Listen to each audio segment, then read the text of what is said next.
Dans le 15e arrondissement de Paris, 2 écoles, une de garçons, l'autre de filles, ont été construites en 1885. Elles font partie des 300 écoles construites à Paris à l'époque, en moins de 30 ans.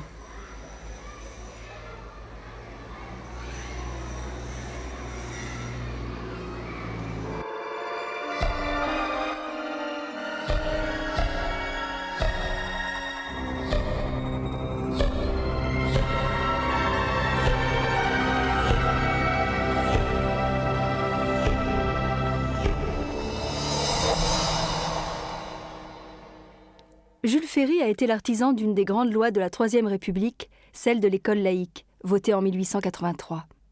La République n'a alors que 13 ans. Elle a succédé au Second Empire qui s'est effondré en 1870 après une guerre désastreuse où la France a perdu l'Alsace et la Lorraine. Rue Blomet, l'école a peu changé depuis 1885. Mais tout autour, la ville s'est transformée.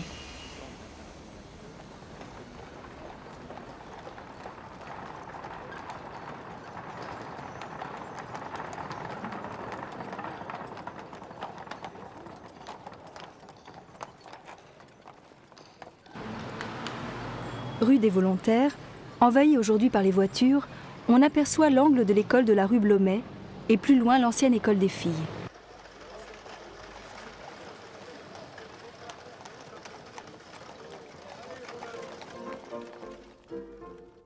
Derrière ces murs, à la fin du XIXe siècle, un dessinateur nous a laissé un témoignage sur la vie de cette école. La photographie était alors moins répandue qu'à notre époque.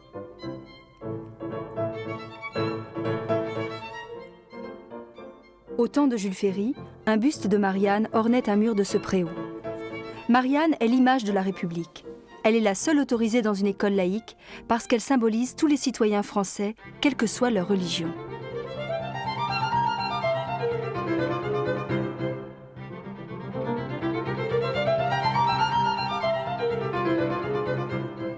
L'Église catholique, restée dans sa grande majorité fidèle à l'idée de royauté, attaqua violemment les républicains à l'Assemblée nationale.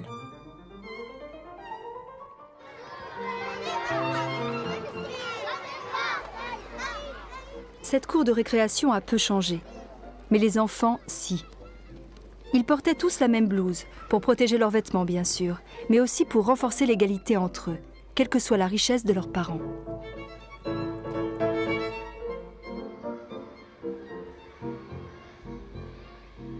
La République française affiche partout ses 3 grands principes. Liberté, égalité, fraternité. Ses adversaires représentent Jules Ferry en sale gamin irresponsable, qui joue à la toupie avec les valeurs traditionnelles.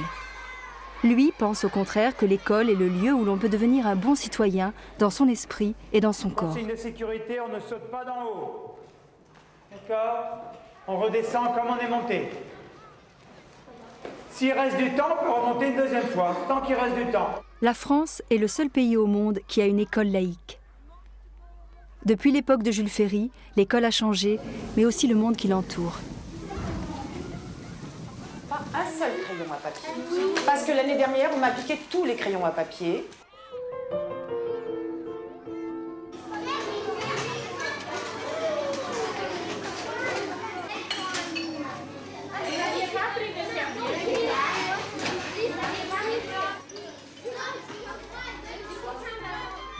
À la cantine gratuite, les enfants recevaient une soupe chaude et du pain, mais apportaient le reste du repas dans leur panier. La guerre de 1914 a fait des millions de victimes en Europe. Les noms inscrits sur cette plaque sont ceux des morts de l'école de la rue Blomet. Avant 1914, les élèves étaient instruits dans le souvenir de l'Alsace et de la Lorraine, perdus en 1870. Les valeurs de la République étaient transmises par des textes et des images. 2 écrivains alsaciens, Erckmann et Chatrian, magnifient la grande révolution française. Elle a ses héros. Mirabeau qui refuse de s'incliner devant le représentant du roi. Dites à votre maître que nous sommes ici de par la volonté du peuple et que nous n'en sortirons que par la force des baïonnettes.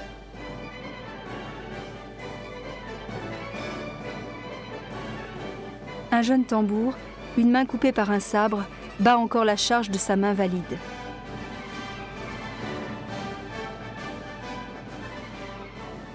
l'ancien bagnard Jean Valjean, 20 ans de bagne pour avoir volé un pain, arrache une enfant martyre, Cosette, à ses bourreaux.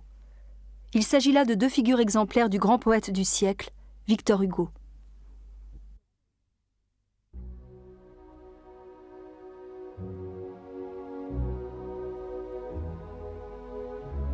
L'école prépare l'enfant aux réalités de la vie.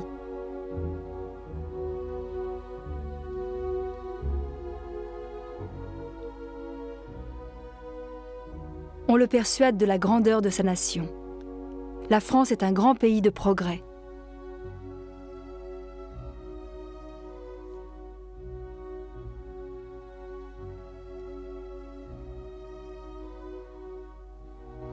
Son histoire est très ancienne.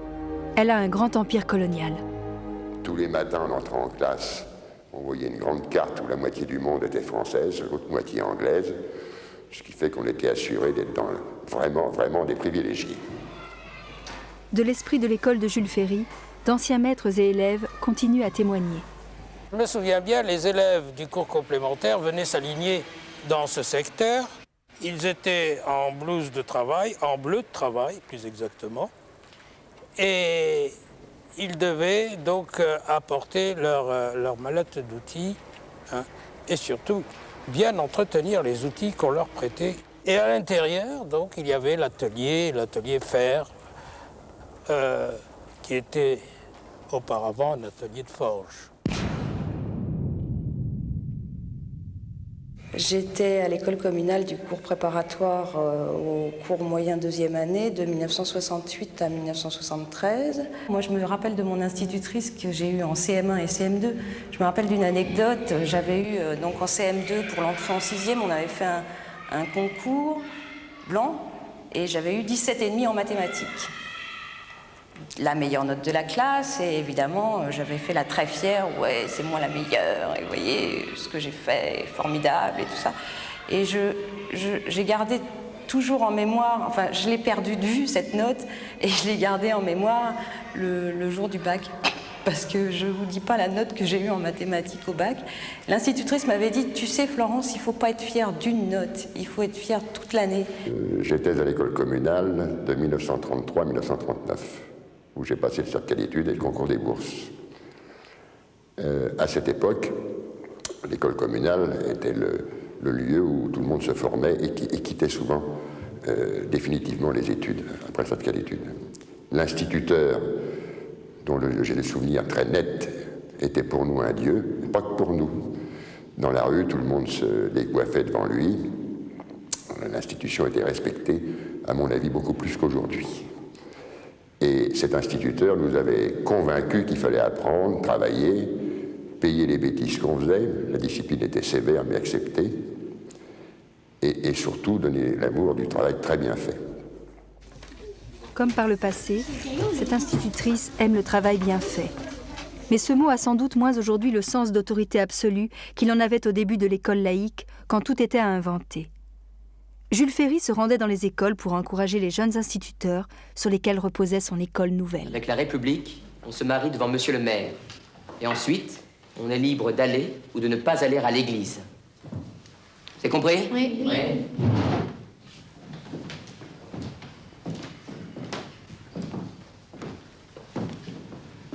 Les enfants, vous avez un bon maître. Plus encore qu'un éducateur, voyez en lui un guide, un ami sûr, qui remplit une des plus grandes, une des plus nobles fonctions de la société. Allez les enfants dehors, c'est la récréation. Ouais. Allez, allez.